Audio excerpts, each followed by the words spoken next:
Hey guys, what's up? Welcome back to my channel, Real Talk Recovery, where we talk about recovery from addiction and I share my life with you. My name is Nicole and I'm a recovering addict.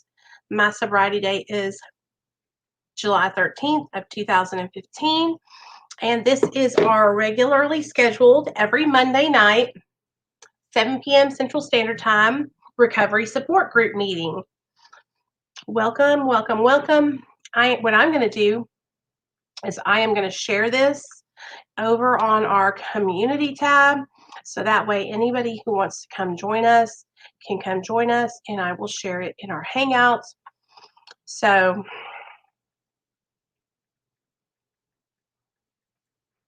I hope you guys are having a good day. I've been going live a lot today. I've been needing to talk about a bunch of stuff, but I feel a lot better now. And I really want to talk with you guys tonight about the importance of relapse prevention and how important it is to work on your recovery and never take it for granted, you guys, because in the blink of an eye, it can be gone. If you're not staying on your 8, if you're not staying balanced and tending to your sobriety, you will lose it. Hey, Misty. Recovery support group meeting. So it's really that serious, you guys. Like, if you don't work for your recovery, you're going to lose it. Okay. So I don't want that to happen to any of you guys. And so that's what we're going to talk about tonight.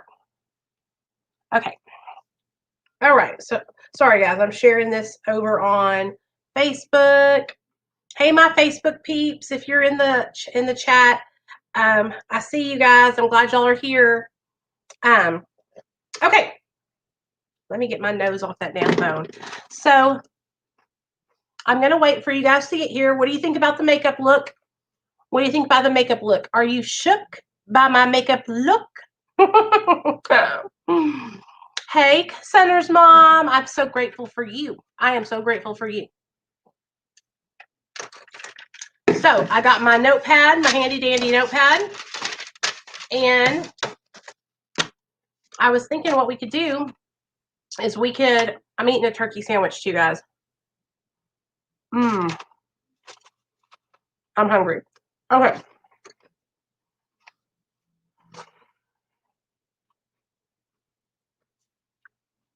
Okay.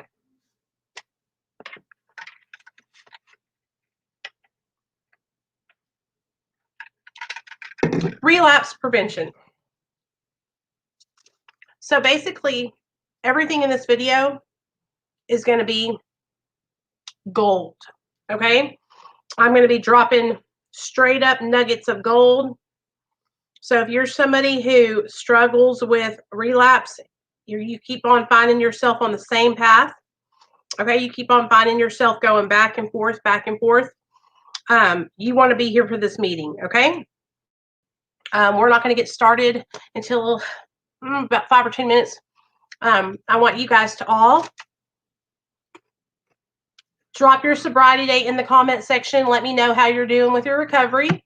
I'm also going to get the link in case anybody wants to come up and share. So hang tight.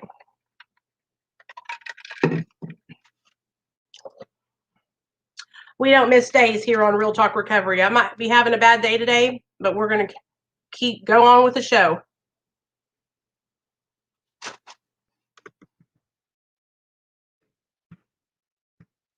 The show must go on.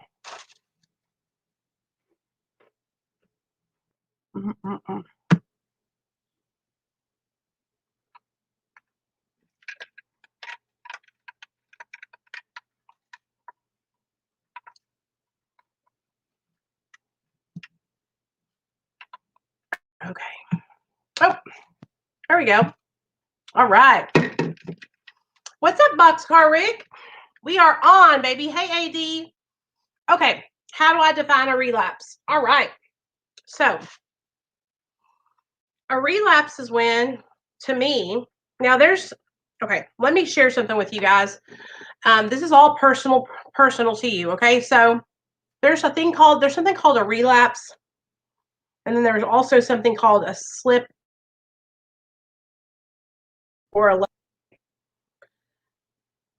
The definition, let's look up the definition of relapse. Now, to me, they're all the same. Okay? I feel like when you pick up a drink or a drug after being sober, it's a relapse. But some people believe that, and here's the thing. I'm gonna go ahead and support this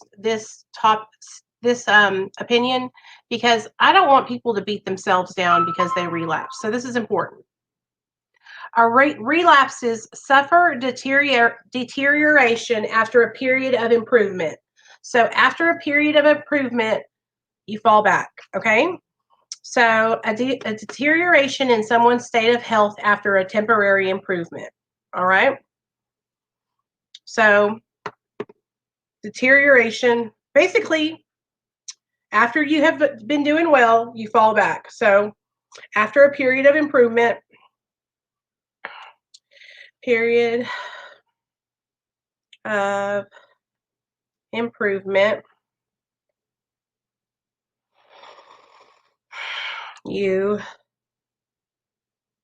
fall back. Okay. And then a lapse or a slip. Now, some people take it as far as saying, well, a relapse is when you go back after being sober, you go back and then you stay in that relapse. Okay.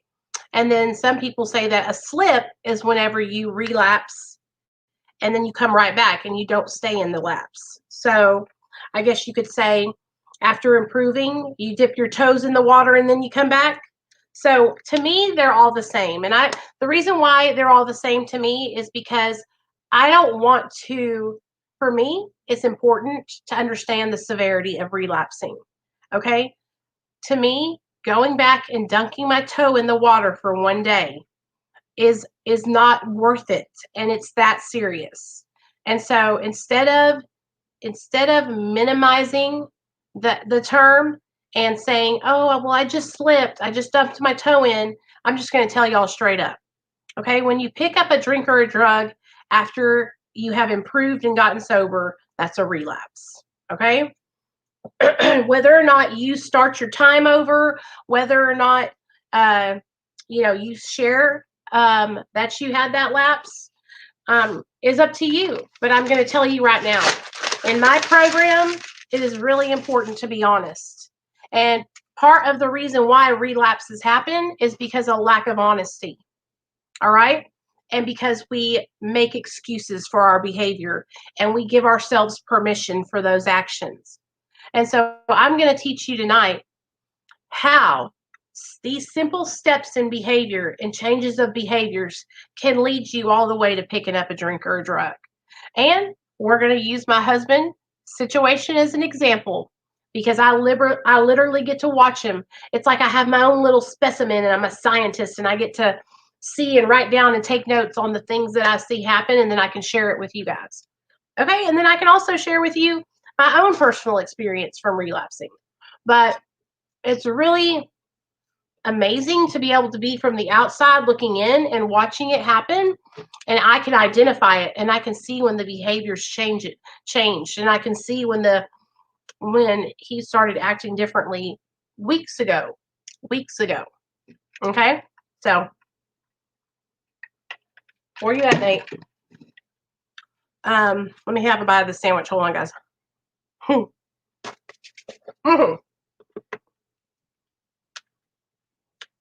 Nate, what are you doing?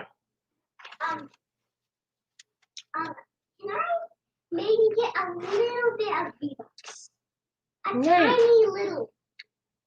bit. No, tiny bit. A tiny little giblet bit. I just need 1 5. I just need the number 1 and 5 and 2 zeros. Okay, so let's read this. In the context of drug use, relapse or reinstatement of drug-seeking behavior is a form of spontaneous recovery that involves the reoccurrence of pathological drug use after a period of abstinence. Relapse is often observed in individuals who have developed a drug addiction or either form of drug dependence. Okay? All right. So, relapse prevention. It is a process, and it starts long before you go and pick up a drink or a drug. So let's talk about it. All right. Now,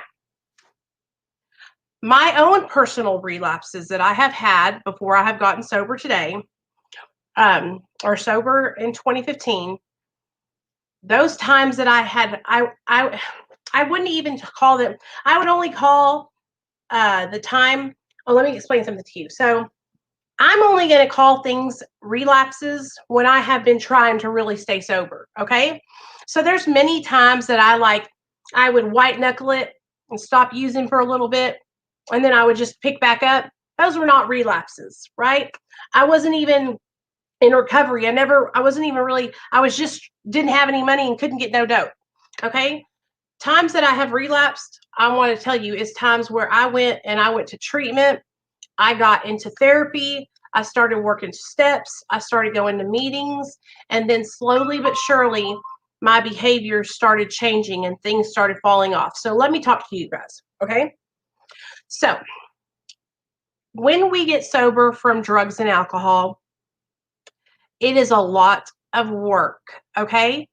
Quitting the drugs and the alcohol is just the tip of the iceberg. It's really just the beginning. Okay.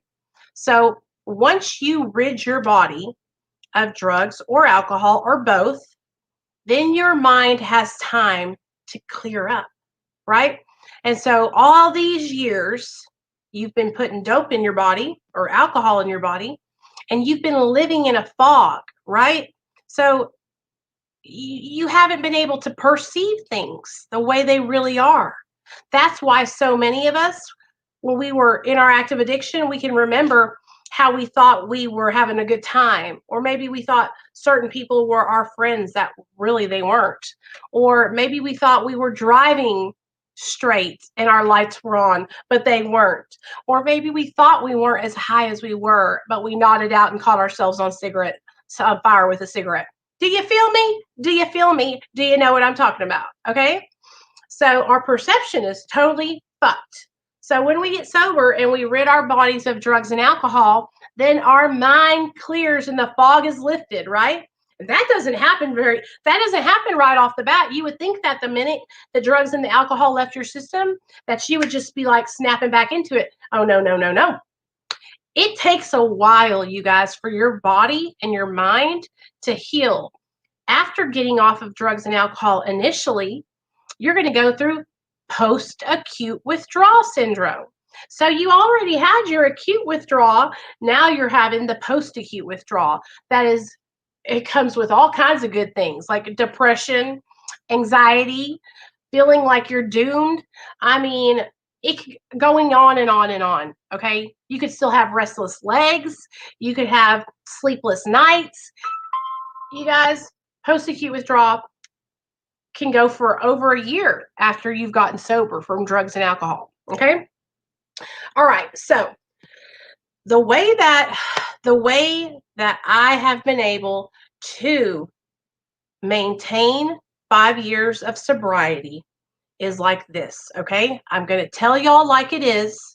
I'm going to tell you everything I've done, and I'm going to tell you the way that I failed before because I wouldn't do what I'm doing today.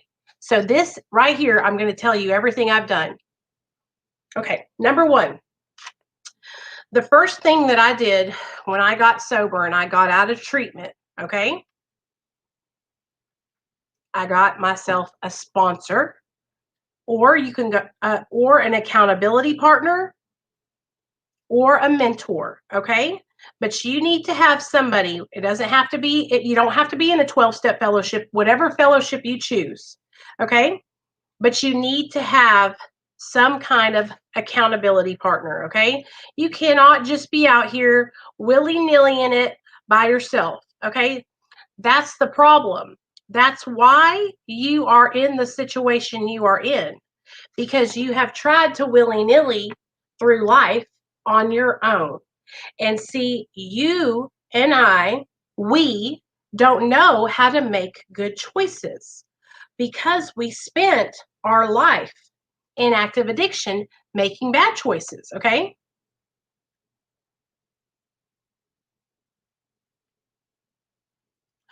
Sorry guys.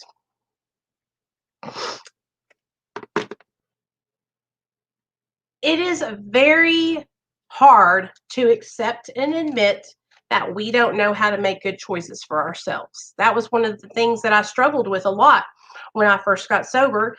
And that's one of the things that kept me from staying sober in the past, was that I couldn't let go of control. Okay? One of the things that I had to learn was that I don't have control when I take drugs and alcohol in my body. When I take drugs or alcohol, I lose control. When I take drugs and alcohol into my body, they make my decisions. I have no power over them. And so as long as I stay away from those substances, I'm okay. But even with a clear head and support from other sober people, I still need help making decisions sometimes, you guys. I'm not perfect. I'm not the damn walking billboard for recovery. But the thing about it is that I have humbled myself to know that I need help. And I have come to terms and accepted that I need support and I will need help for the rest of my life. And I, for the longest time, could not accept and would not accept that I couldn't do this on my own. I wanted to prove everyone else wrong and show everybody that I knew what I was doing and I could beat this. I knew that I could handle this. I'm a real woman. Well, honey, just let me tell you something. Tap out now, because you can't do it alone. And that's what I see so many people struggling with for so many years. Example, my husband. You don't know what you're doing. You don't know how to stay sober.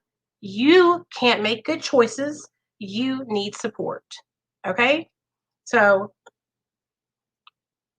level and let go.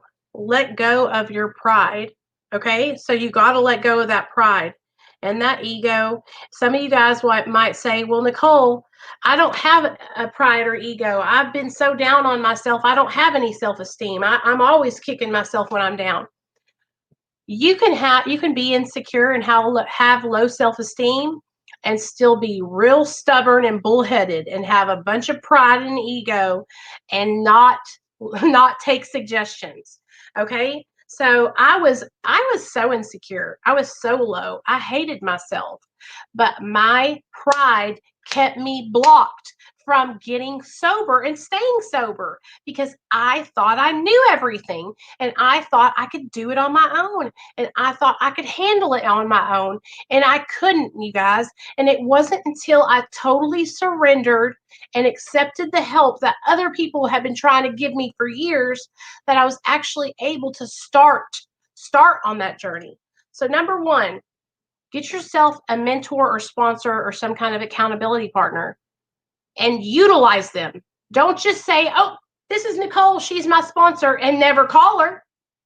Okay? You have got to utilize that person in your recovery, or else it's just another number in your phone book. It's just a waste of time. Okay? Let go of that pride and ego. Smash it. Smash it. If you have to, this is what I would suggest. Get on your hands and knees, and whatever God you pray to that God and ask them, help me. Help me. I need guidance. I don't know what the fuck I'm doing and I need help. Okay? But you got to let go of the control because you don't have any. Okay? Hey, Cody. Thanks for coming in, man. Y'all, Cody's new to the Real Talk Recovery family. He had commented on the community tab post today and he went ahead and texted me, and he has been sober since October of 2015. So welcome to the family, Cody. We have an amazing, amazing group of people here.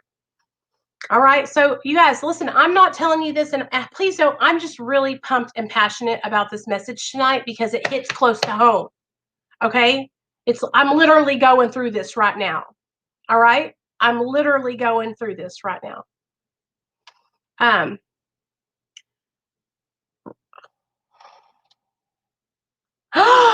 Nick, that sounds awesome. So I'm going through this right now, and I'm fighting for my husband's life, you guys. I want my husband to make it. I don't want him to die. I don't want to lose my husband. Okay? So I'm fighting for him. And this relapse prevention lesson that we're doing, this is literally, this is like everything that I know about relapse and then the stuff that I've been experiencing with my husband. So this is, if you are here and you need support and you are wondering, why do I keep on relapsing? What am I not doing right? How can I get this? What do I need to do? I'm telling you guys, if you will listen to what I'm telling you and you will follow the suggestions that I'm giving you and you will do them to the T, I promise you'll stay sober. I promise you. Okay. So after we let go of pride and ego and we got us a support system, we got us a sponsor, an accountability partner, a mentor, right? What do we got to do? Okay, everybody knows about this. We need to what? We need to remove the people, the places, and the things. That means if you got a best friend that's still getting high, get them out of your life. That means if you got cell phone numbers to the dope man, block and delete. Get a new phone. That means if you work at a job where everybody's getting high and it's a cesspool of fucking drugs and alcohol, get a new job. If it doesn't align with your recovery, get the fuck out of Dodge. And I'm telling you straight up, if you think that you're going to stay sober, working hand in hand with somebody who's shooting dope right beside you, you're playing with fire. Get the hell away from those people, places, and things. I'm serious, you guys. This is one of the things that I feel like everybody struggles with so much. Okay? And you know why? It's because we're human and we love people and we want to help other people and we feel bad for them. Let me just tell y'all something, okay? When you get sober and your friends are not getting sober, they might say that they're proud of you and that they are so happy that you're sober and that they're going to support you. But a real friend who is getting high and you have gotten sober is going to stay away from you. A real friend is going to want you to succeed. A real friend would take it a step further and would get their ass some help and they would go and get straight too. That's what a real friend, a friend that you want to keep around for a lifetime would do. Okay? I wanted to stay around my old friends so bad that it caused me 3 relapses. I was giving my all to staying sober. I went into treatment. I got a sponsor. I was taking suggestions. I got myself a good little job, but I couldn't let go of those damn friends. Do you know where every single one of those friends were at, you guys? Whenever I got arrested and went to prison?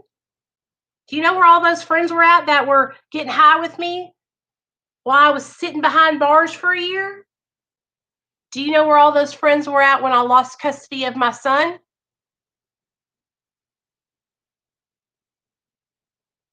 They weren't nowhere around. I didn't get one letter while I was in prison from any friend. The only people that wrote me was my friend Scott, gay guy, and my mom. That's it. Those are the only 2 people that wrote me. That's it. That's it. When I was in treatment and my son had gotten taken away, Do you know who was there for me? My husband. That's it. The only person.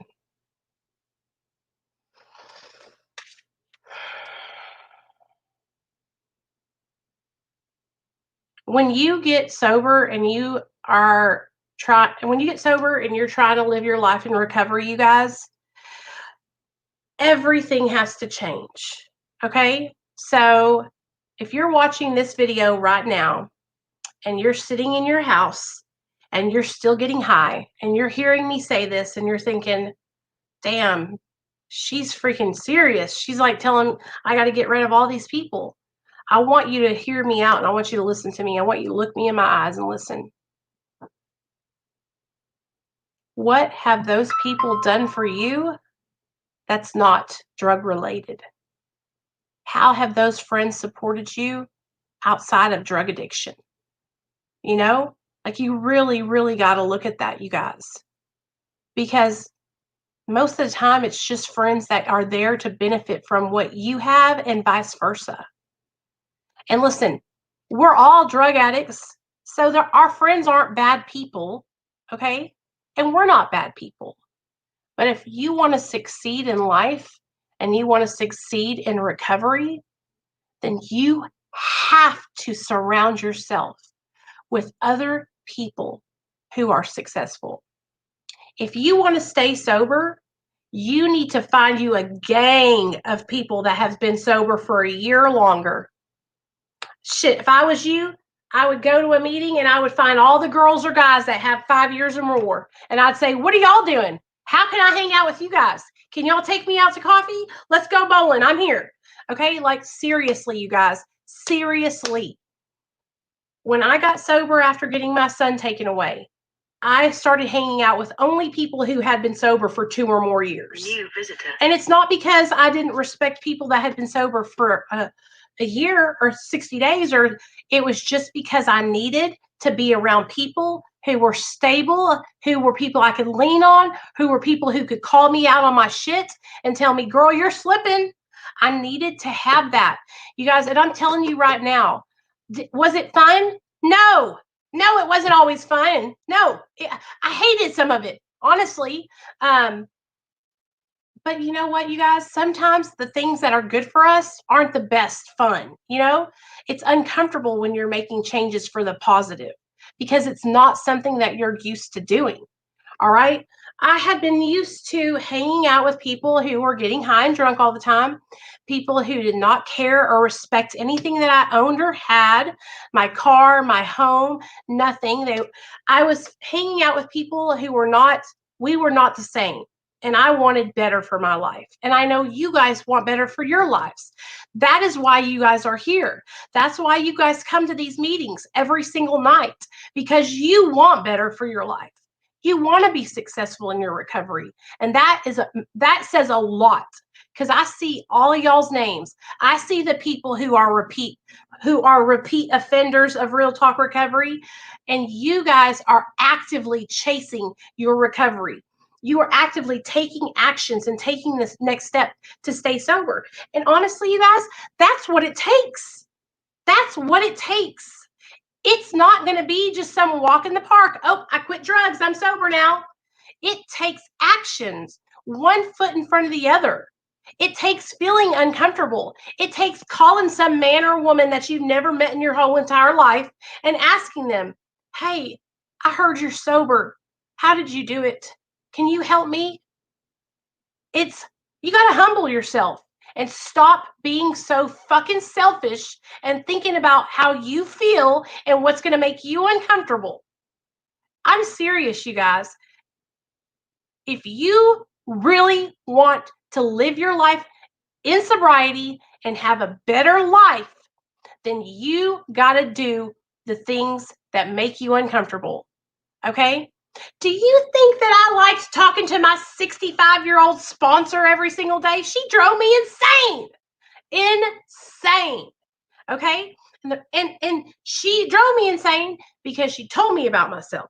And she made me look in myself.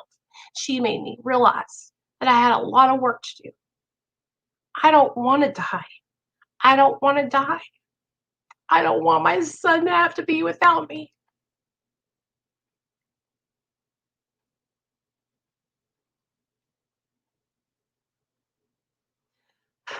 If you're somebody who struggles and you've been working in an environment, maybe you work at a bar, maybe you are waiting tables and you are serving alcohol and you're an alcoholic, or you're somebody who's just working in a bad environment where a lot of drugs and alcohol are, I'm here to tell you that you have to value yourself more. Because if you can't stay sober, you won't even have that job. You won't even have that job. So you have to love you enough to say, you know what? This job isn't conducive to my recovery. This job isn't jiving with what I'm trying to do.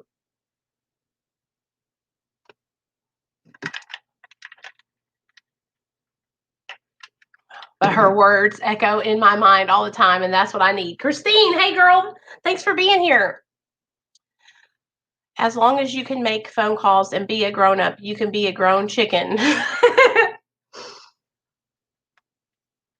One of the things that I would always do that would kind of stump me, you guys, was I would get a job waiting tables or bartending, and I would be doing really well because I'm good. I can talk and I can wait tables like no other. And girl, I can mix a drink. I can make a drink that'll make you slap your mama. That's how good it is. I could shake down a fucking bar and everybody there would be happy. I make me $600 to $1,000 bartending. I was amazing at it. I was amazing. But that money, that cash in hand, and that environment, that was literally like me walking in, sitting down at the crack table and saying, load me up, buddy, let's have a hit. Because that environment and all the people that were there using drugs and that were drinking, it was so, so toxic. And the only people that were there were people that were drinking and using. And so back then, that used to be the people that I wanted to surround myself with. But you know what else, you guys? We have to ask ourselves, what kind of people do I want to surround myself with? What kind of people do I want to be a reflection of me? What kind of example do I want to set for my kids or my sisters and brothers or whoever? Like, these are things that I had to start thinking about. And working a job and making all that money was a trigger. It was something that would set me up for failure. And so that was a big, big decision I made, was not working in the restaurant industry. And I have not went back since.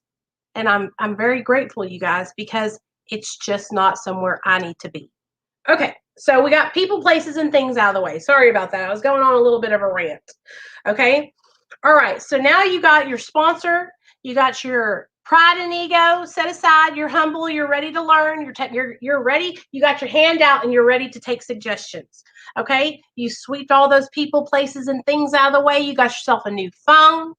You're living in a good, safe environment, sober living, maybe with a family member. The places can be where you're living. Like, this is all going to help you completely round off your recovery, right? We want you to have a whole circle. We don't want you to be like we want you to be all encompassing. Okay, these are all ways that you'll be able to stay sober. Nicole, I didn't like you much the first couple of vids I saw, but now I think you are wonderful and a super, super person to say. Thanks, thanks, Hondas. Thanks, Paul. You're Paul, right? I appreciate that, man.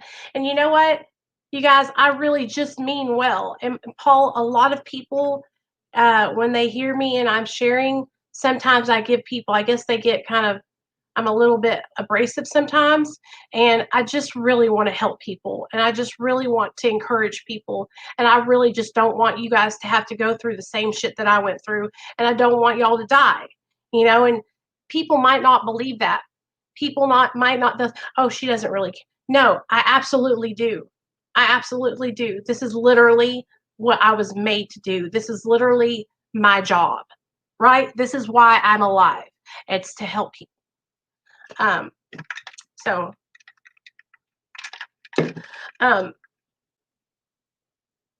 Okay. Now, thanks for the compliment though, Paul. I'm glad that you stick around and got to know me a little bit better.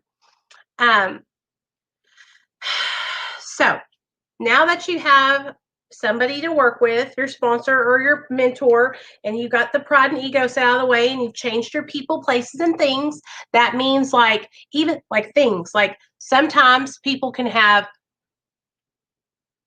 triggers that are like, let me think of some things that could set you off. Let's say you got a whole bunch of bottles of old medication in your house, and they're just old medications that aren't even medications that can get you high, but just having them there reminds you of an old time, right? Get rid of that shit. Let's say maybe you were in a relationship for many, many years, and it was a toxic, hard relationship, and you got pictures of him still on the wall. Take them off, get rid of them. This is your new start. You are going to be reborn. This is your chance. This is for you to start from the very beginning and you're a newborn baby. When you get sober, you're a new person now. Okay. This is literally a step-by-step guide for you to come out the womb, baby, and succeed in your recovery. Okay. All right.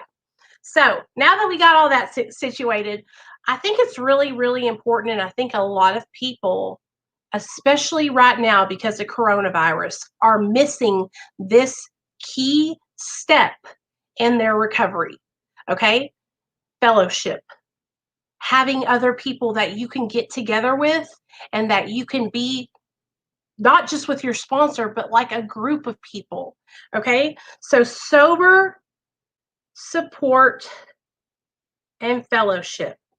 Okay. Because having a fun time in your recovery and being able to celebrate and having fun with people, like, we didn't get sober to be miserable. We didn't get sober to over here and wish that we could still be getting high, right? And so a lot of the times what will happen is, and I honestly see this happening with my husband, he has gotten sober and I feel like he is not having fun. He's not enjoying his recovery. And that's why he's seeking an escape. And I'm not going to cry. Sorry. I'm not going to cry. I'm not going to be upset about it. But I honestly think that that's what's going on. And so he needs an outlet. He needs somewhere where he can talk with other men and they can bounce ideas off of each other. They can hang out. They can laugh. They can do men stuff. Okay. You need to have your people. Okay. You need to have your people that you can kick back with and that you can talk about anything to, that you can process through things. Okay. And those people are people that you can tell anything. Listen, it is so important, you guys, to talk about what you're feeling. Okay. So when you get sober and you're doing everything, going to your meetings, you got a sponsor, you're doing I don't know, going to therapy. Okay. You need to really, really have people that you can just say, man, I'm struggling today. Man, I want to get high today. Man, I'm struggling today.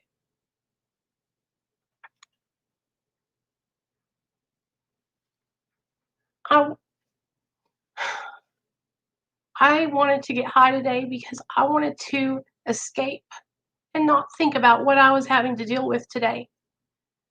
I wanted to do it to spite my husband and say, see, at least I can do it right. And I talk about it and I say that and it comes out of my mouth and I hear myself saying, I wanted to get high today. And it makes me sad. It makes me mad at myself. It makes me think, are you freaking crazy, Nicole? You know that you don't need to do that. But like, one of the things that I have to tell y'all is that if I let that stay in my mind and I say in my mind, I want to get and I don't tell anybody about it, then the voice gets a little louder the next day. I want to get high. And then the next day, I want to get high. And then the next day, I want to get high. And then the next day, I want to get high until I'm out the door and I'm getting high. And so what I do is I come on and I say it out loud. I want to escape. I don't want to feel the way I feel. I don't want to have to deal with this.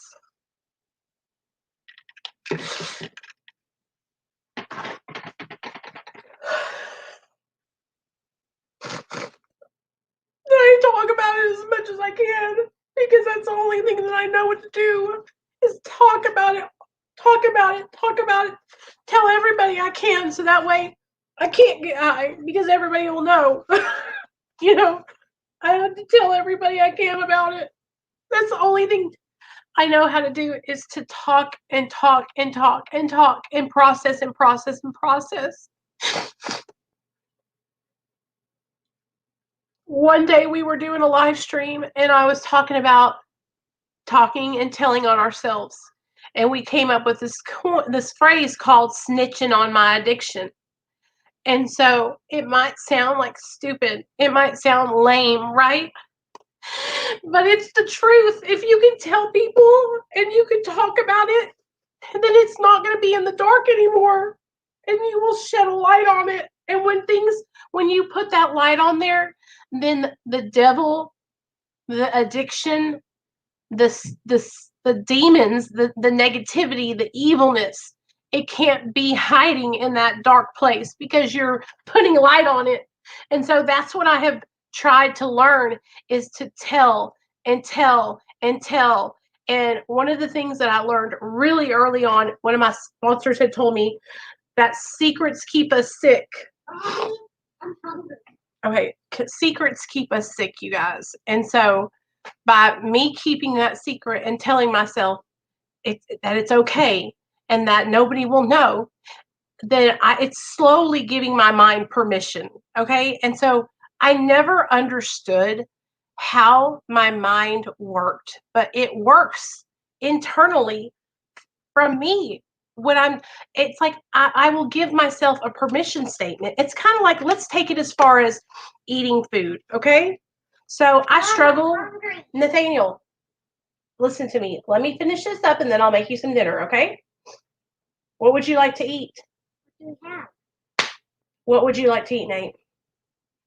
Do you want some you have to cook it right now. You want some meatballs? Pasta and meatballs? What was I saying? Sorry, guys.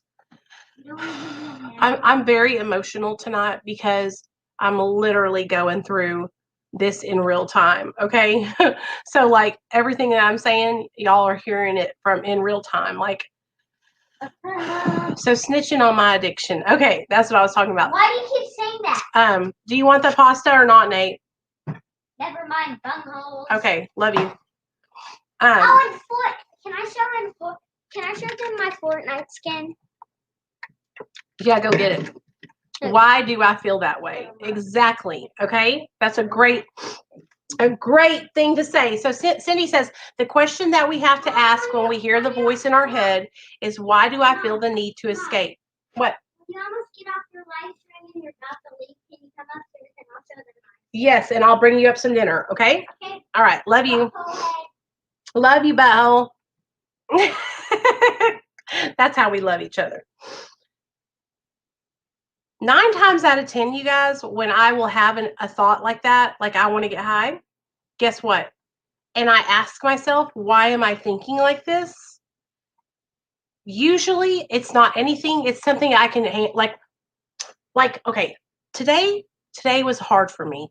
Today, I wanted to escape because I didn't want to deal with what I was going through with my husband, you guys. I didn't want to face that because it pisses me off.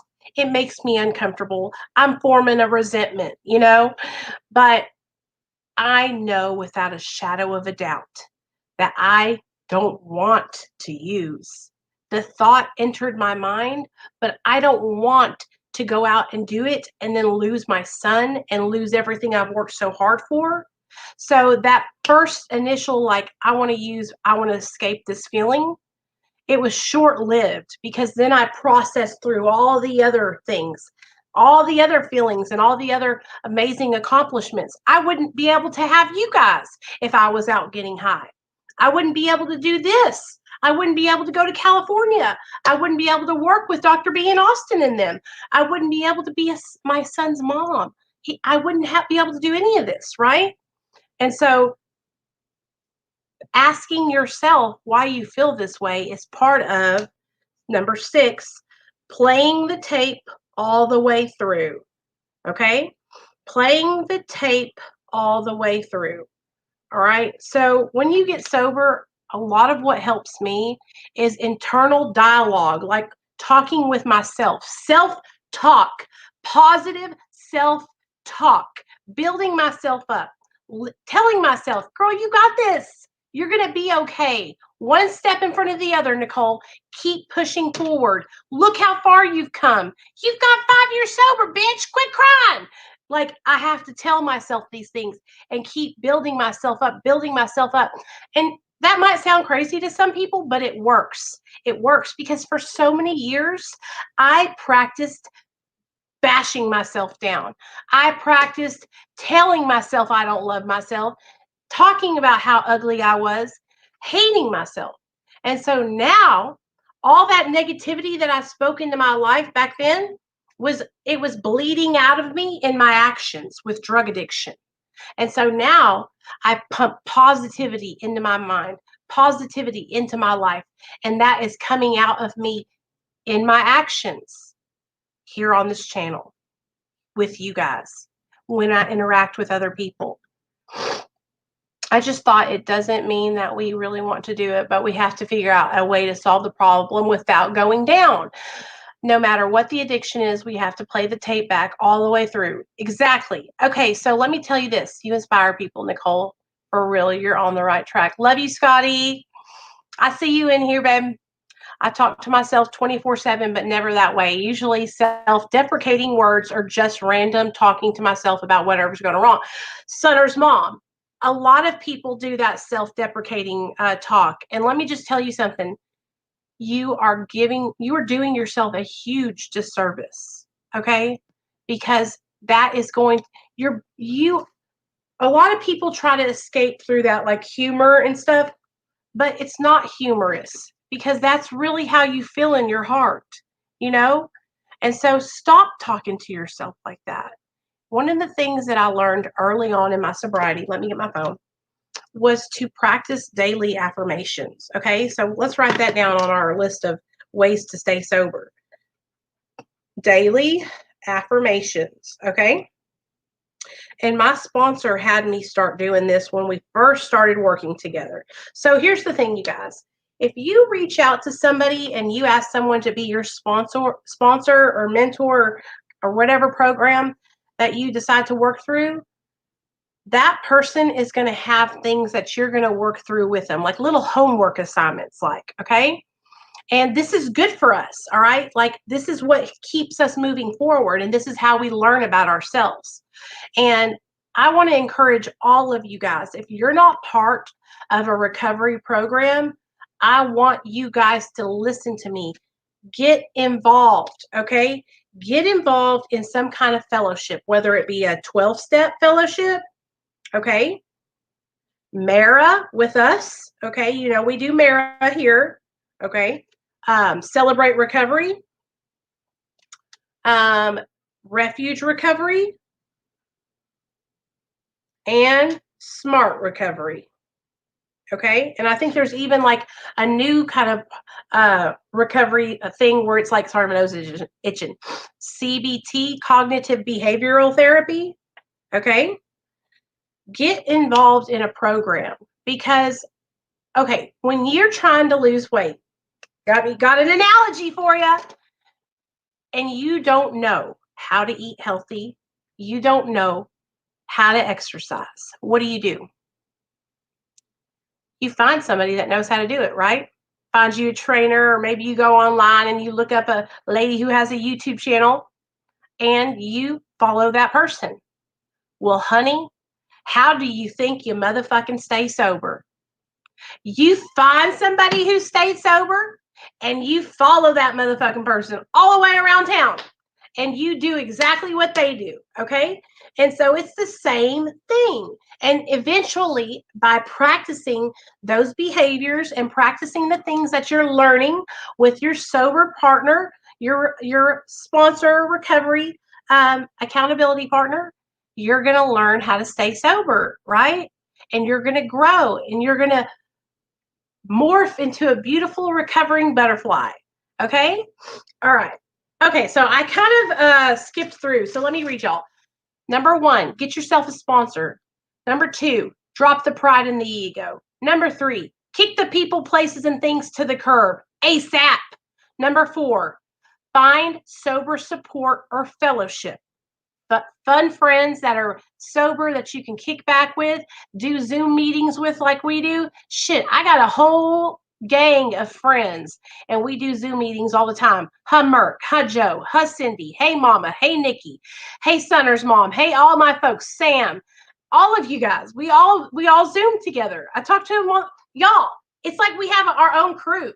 And if you're not doing it with us, you're really missing out because we're always listen. If you're going through something, you can get on with these people. Today, shit hit the fan at my house. Shit hit the motherfucking fan.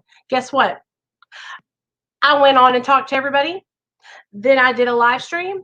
Then I did a Zoom call because we had a Mara meeting tonight. And I was late to the meeting, but it didn't matter because I went in there and I shared because I needed to share. And here's the thing, you guys. I went and said, I have these resources and they're all up at my fingertips. All I have to do is say, okay, I need a mirror meeting today. Oh, there's one. I want you guys to hear me out. We have resources right here on Real Talk Recovery.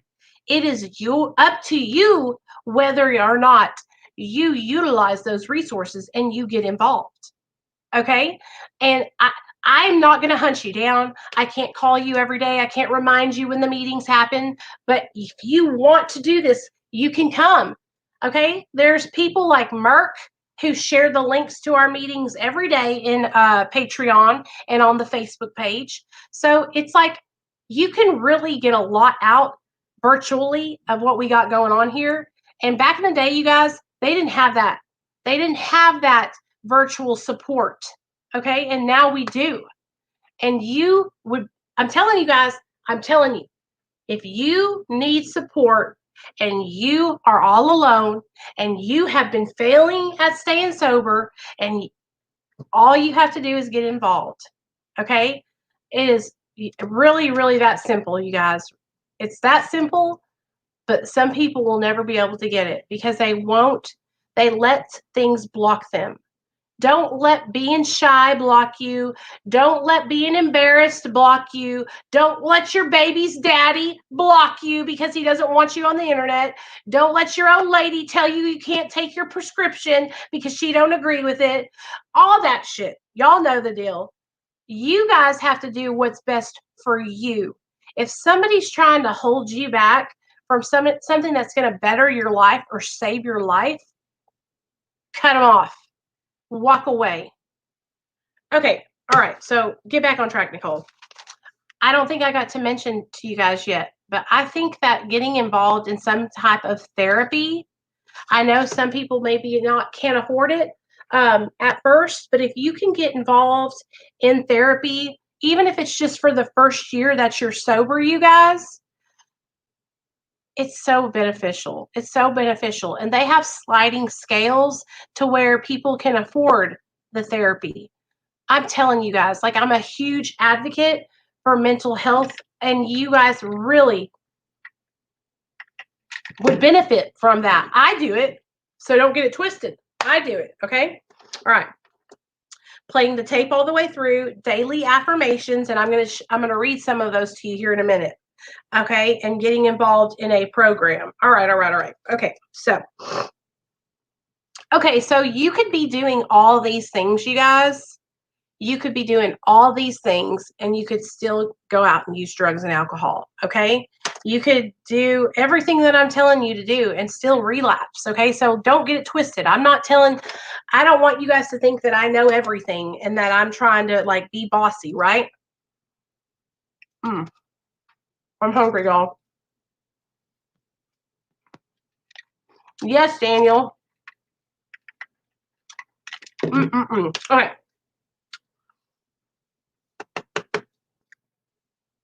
Turkey sandwich. We are only promised today, right?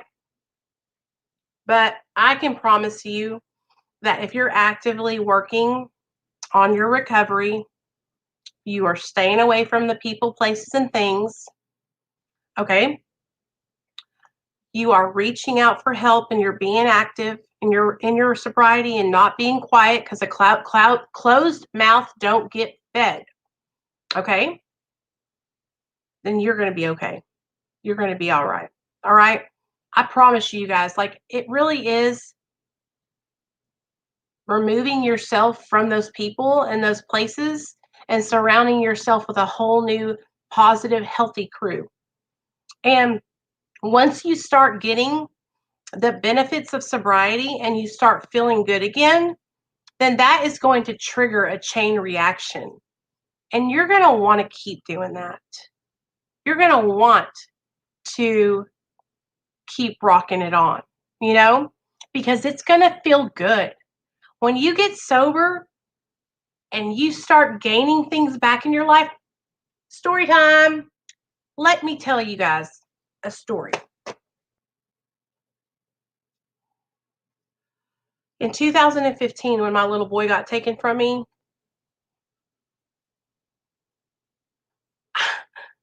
all I had was clothes that were in a little plastic tubs. Okay. Me and my husband were sleeping in a room upstairs. This was my mother-in-law's house. Okay.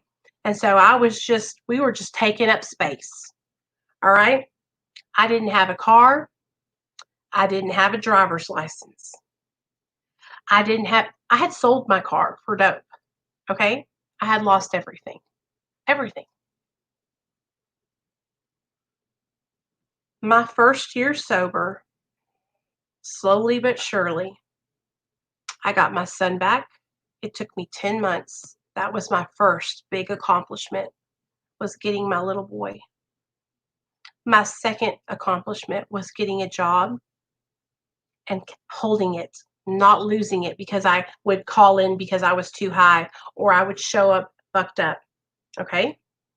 My third accomplishment was buying a car that I make payments on and have full coverage insurance on. Okay. My fourth big accomplishment was getting a job that I felt was a step up from making sandwiches, because I was making sandwiches at Nukes. All right. All these things I was gaining back in my life. My family who didn't want anything to do with me. My mom and dad who had written me off because they thought I was going to die. My mom and dad moved from Arkansas to New York because they could not watch me die. They escaped. They ran to another state, moved back to Arkansas because they wanted to be here, because me and my sister have gotten sober and we were living our lives right. And they wanted to be with us and they wanted to be with our families and they wanted to be around my son. Okay. So I gained my family back.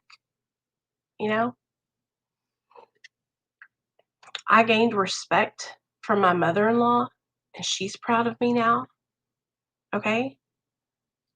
And you know what else is amazing? I got a job where I can work with people, where I can help addicts and alcoholics. And it's literally my passion. And you guys, that was one of the biggest accomplishments I ever was able to achieve. And I never thought I would. And when I got hired on with Dr. B, I remember thanking God and saying, you know what? This would not have came to pass if I hadn't been sober. So what I'm trying to tell you is I went from having nothing. The only reason I was allowed to sleep up in that room up there was because I gave birth to my son, and my mother-in-law she cared about my little boy enough to let me live here. But it wasn't because they wanted me around. Okay? Before I met her and my husband, I was homeless. I was homeless. I was sleeping on friends' couches, sleeping with men and having to have sex with them to stay at their houses. Disgusting, degrading, embarrassing, worst feeling ever. I have been able to gain so much back and more. And you know what? Aside from all the material things, I don't hate myself anymore. I don't want to die. I don't want to die. Every day when I wake up, I don't think I want to die today. I actually want to be alive. It's amazing, you guys. And I'm so fucking thankful. But I'm telling you right now, I have had to have a lot of support. And I have had to go through a lot of trials and tribulations. And I'm going through a trial and a tribulation right now, y'all. I love my husband more than life itself. But I will not allow him to use and be a part of this family. I will remove myself and my son, and we will have to leave. And so, even though I know the dangers of being with somebody who's still using. If my husband didn't want to get sober and he wanted to run out the door and go get high still, I would have to leave him. I would not be able to stay here with him. And the fact that he has been able to stay sober for over a year shows me that he can do it and that he has it in him. But he's not utilizing these tools. He's not letting go of control. He still has that pride that is prohibiting him from being able to move forward. Okay? He keeps on thinking that he can control things. All right? And he can't. I can't either. Okay, that's the thing. It's not because I'm better than him, or it's because we are addicts. We are both addicts in recovery and we're both sick. I'm still sick. I'm not cured over here. Like I said, I have struggles. I think about using. But when I think about using, you guys, I'm telling you what right now, if you guys can do this one thing, if you can train yourself when you think about using, to think about all the things that you'll lose if you do that. Okay? Write down all the pros and the cons of what would happen if you use good things and the bad things. And really use that. You've got to start using the critical thinking. That's something we didn't do when we were in our addiction.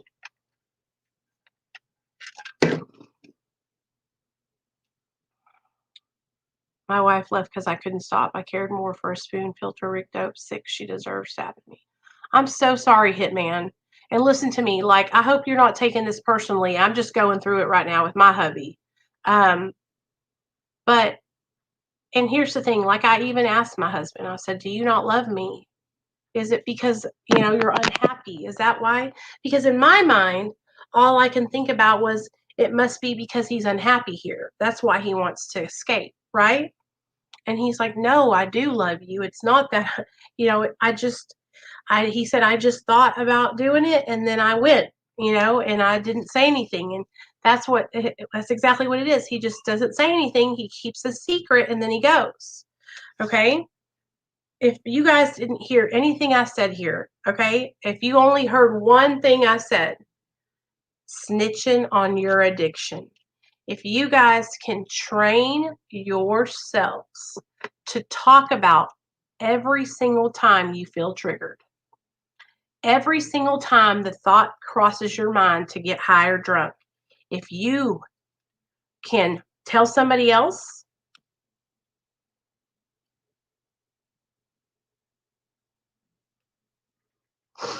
If you can tell someone else, then I'm telling you guys, it will save you. It will save you, because in our minds, our addiction wants permission. Okay, we know what's right and wrong, right? Especially if we've gotten sober and stayed sober for a little bit, we know what's right and wrong. And so when we are walking around and we're sober, it's almost like we need it or permit next step to using, right? If you can start talking, and I'm telling you guys, I'm not trying to make Real Talk Recovery the most amazing thing in the whole wide world, but it is. We have literally created, we have a group of people who can reach out to each other and who can talk, and they can literally help each other if they're triggered and they're wanting to use. And that's what it is. These people have learned to snitch on their addiction. All of them have. Merk, Joe, Nikki, Sam, they're all learning how to snitch on their addiction. If you're not reaching out, you're missing out. Exactly. If you're not getting involved, you're really, really doing yourself a disservice. I'm telling you guys, like, stop. I think I saw somebody comment and said that they're shy, and that always holds them back. It's like, no more excuses. No more excuses. Okay. Don't let that hold you back anymore, because what you're letting that do is you're letting it keep you from sobriety. You're letting it keep you from being successful, you know? Okay, so let me talk to you guys about the relapse process, okay? How that starts. Ace, I don't care if you have a dick or a vagina. It does not matter. You tell on it. You snitch on your addiction. You know why? Because do you think the coroner's going to care whether you got a penis or a vajayjay? No. Do you think that the dope man's going to care when he's selling you a fat bag? No. You got to do this. It does not matter. It doesn't matter. You know why? Because of your pride. It's because of pride. It has nothing to do with your cojones. It has everything to do with the pride and the ego, the fear of what other people will think. Don't even worry about that anymore. Hey, Cody. All right, babe. Thank you so much for being here. I appreciate it. I'm sorry I get on one and then I start talking. And I'm just like, and I'm emotional today too, which is normal, but I'm extra emotional today. I just don't want you guys to be like, Ace, I did the same thing, and I'm a girl. I have some of the biggest balls for a girl that I've ever met. And that's exactly what it is. It's pride. It's because I didn't want to be known as weak. I didn't want people to look at me as somebody that couldn't do it, couldn't handle things, right? And that's all in our minds. All in our minds. I'm afraid I'm going to look weak in front of my woman. Fear in my head. It's not a reality. She's more worried that I'm not speaking with her about these thoughts. Exactly. And let me just tell you, from a woman's point of view, it breaks my heart, because all I want from my husband is for him to be able to talk to me. All I want is to be able to help him. All I want is to hear. You know what? Do you guys remember when I was on vacation 2 weeks ago? And I was telling you guys about all the thoughts that I kept thinking about drinking. I was really thinking about drinking. I was really thinking about getting bottles, right? And I was talking about it and telling my husband and telling you guys. I was really going through the process of snitching on my addiction.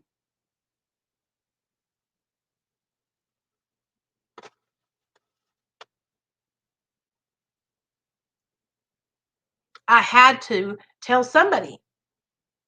And my husband brought that up upstairs. He goes, well, what about when you were thinking about getting a bottle on vacation? That's why I told you. because the thoughts were coming into my mind. And when I told him that, I knew that I wasn't going to go get a bottle, but I knew by telling him that is helping me stay accountable.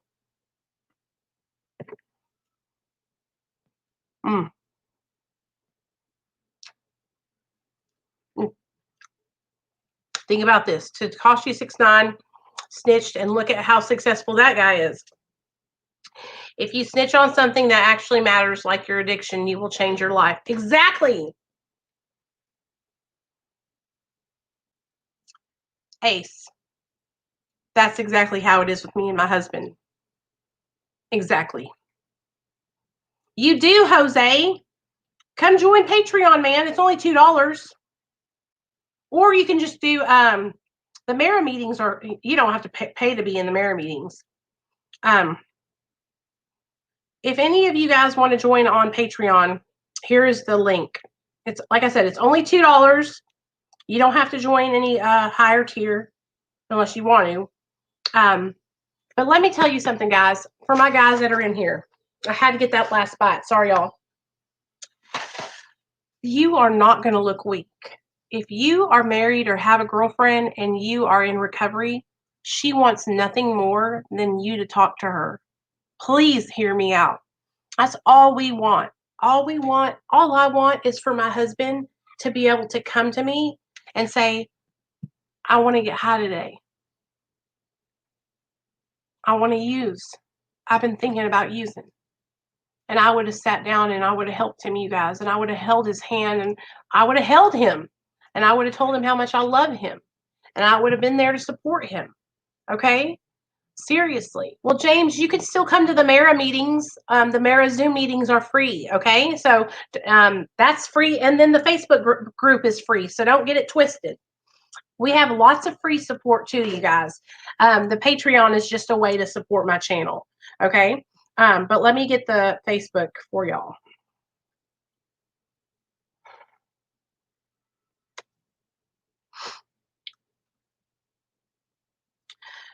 It's always like this, Ace. You got to start coming more often, fool. No, tonight has been a really hard night for me, you guys, because I'm struggling. You know, I love my husband more than life itself. And today was just what I have been I have been suspecting that he's been struggling. Oh yeah, that's what we were talking about. I was going to talk with you guys about how we start relapsing in our minds before we start relapsing in real life. Okay? So, for the last couple of weeks, I have noticed that my husband has been very irritable. He has been pacing the floors just on his day off. Normally, on his day off, because he works so hard at his job, normally on his day off, he would be just relaxing, so happy to be home and just eat some good food and watch TV. And we might go out, and go to the park and take a walk. But for the most part, we're chilling, right? And what I have been noticing is that he has just been like agitated, right? Like not happy, not comfortable with being at the house. And so I confronted him about it like 2 weeks ago, and I was like, what's going on? Like, I know that you're struggling. I know that something's going on. I see it, right? No, everything's okay. And that's the thing. No, it's not okay. No, everything's not okay. All right. And little by little, that got worse until it boiled over into today, where he went out and jumped the gun. And so it's little things that build up over time, and then we take that leap, and we do that, and we make that decision. It's like, is that really worth it? Do you want to lose everything that you've worked so hard for one moment of instant gratification? Too hard or not too hard? That is the question. So let's go back over what these relapse prevention suggestions. Okay. So number one, I think you should really get yourself a sponsor, mentor, or accountability partner. 2, get rid of that pride and ego. 3, kick the people, places, and the things out of your life. You don't need them if they're not going to, if they are not supporting your recovery or they're not going to help you in recovery, kick it to the curb. Sober support and fellowship, like right here, this is an awesome support network. This is an awesome fellowship because you guys know I go live every single night. I go live Mondays, Wednesdays, and Fridays at 7, Tuesdays, Thursdays, and Saturdays at 8. And so you know that every night you're going to have that sobriety support here on this channel. If you wanted to take it a step further and get more involved than just doing the live streams with us, you could join the Facebook group. If you want to get even more involved, you join Marrow with us, which is a 12-step fellowship for men and women that are utilizing medication-assisted recovery in their recovery. And even if you're not on medication, you could still join us for that, okay? And if you want to take it a step further, you could join the Facebook group. You want to take it a step further, you could join Patreon and be in there with all of us. There's about 42 of us in there, and I do weekly patron-only meetings and Zooms, and we do videos in there. We have a private chat where we talk to each other, and the chats, y'all, the chat is where everybody can really just talk. If somebody's having a bad day and it's midnight, you can go in there and be like, hey guys, I'm struggling, and somebody's going to see it and reach out to you. And that's why I love it so much, because I can go in there. Today I went in there and I was like, I'm not in a good place. Like, I'm struggling. I'm having a really bad day. And Merck was right there. What's going on? You can take this as far as you want to take it. You can get as much support on your plate and build it up and build it up and build it up. Somebody that I'm really proud of that I want to shout out is Jose Reyes. He emailed or he texted me and he was like, hey, I need support. I need some phone numbers. I need a guy to talk to. And I gave him the guy's number. And guess what? He's got support now, and he's trying to get in where he fits in. He's trying to come on and be with us now, and he just came and joined. I'll tell you another guy that reached out, Roy. I don't know if you're watching, Roy, but shout out to you for texting me today and asking for somebody's number that you could talk to. If you see this video, I'm really freaking proud of you. Shout out to Boss Baby. Boss Baby reached out to me yesterday, said he needed help. So I'm working on helping him. And so you guys, like I said, it's really all on you. If you take that first step forward, you can build a pretty awesome support group, right? You can do this, but you have to do the work. It's not going to happen for you. I can't dial the phone numbers for you, and I can't make you go to the meetings, and I can't make you show up here. You got to do it. You got to do it. Okay?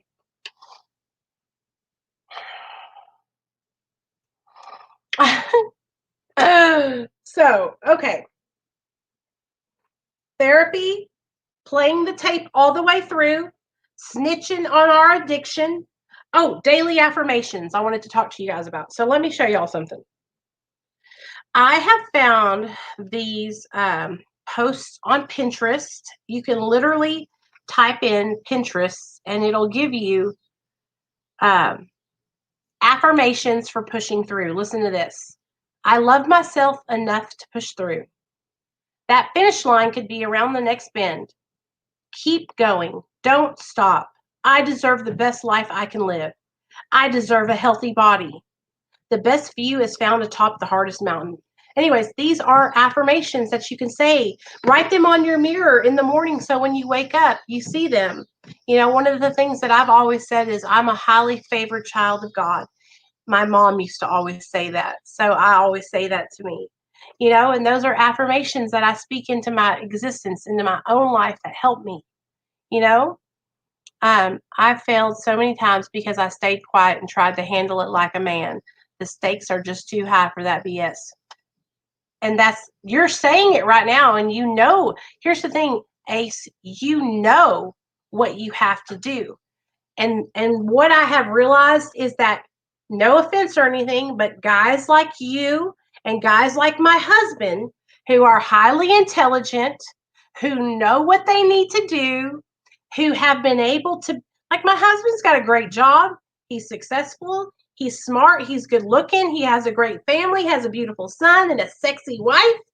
And he could have the whole world at his fingertips. But he wants to be quiet and handle things on his own. And that takes him back, you know? And so honestly, you just got to let go. Let go. Let go. Talk to whoever will listen. One of the things that has helped me so much is to just talk. I made this channel and I just started uploading videos. And talking to the camera. Sometimes there wasn't even anybody watching, but I just sat there and talked to the camera. And ever since then, y'all, it's saved my life. And I've learned, and I have trained myself how to reach out for help. I have trained myself how to stay sober, you know? Of course, I have support. I have a sponsor, but really, this is practicing things that I practice all the time. No, he's in the bed. Let me show y'all. We were on drugs, and he introduced me to. I remember it was like 10th grade year. I snorted cocaine for the first time. This is my first video. I loved it. Or second video.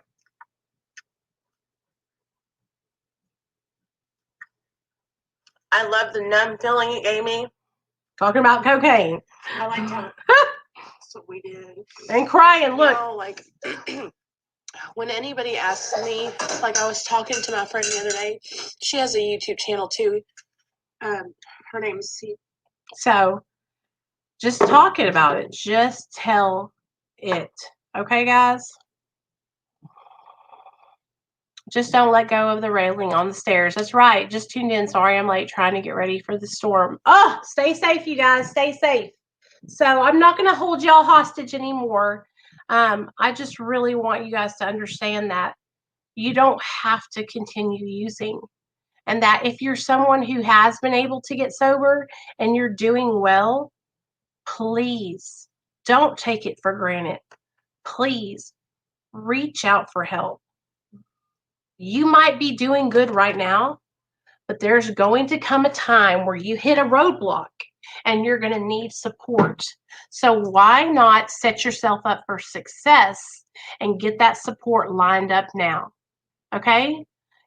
I'm telling you guys, do what I say, and I promise you, you will be successful. Get yourself a sober support network. Get involved. All of you guys are invited to Real Talk Recovery Facebook group. Here, let me put the link in the chat again. Excuse me. No, you're not invited to the Shardy party, James. No, you're not invited. There is the Facebook group. You guys, seriously, like I'm here to support anyone. If you're struggling, like I said, all you got to do is text me. I will get right back to you. Yeah, so I love you guys, and I hope that you guys I hope this helped you tonight. I hope that you know that, like, I want to help all of you to not relapse. I want to help all of you to stay sober. Okay? Roll call.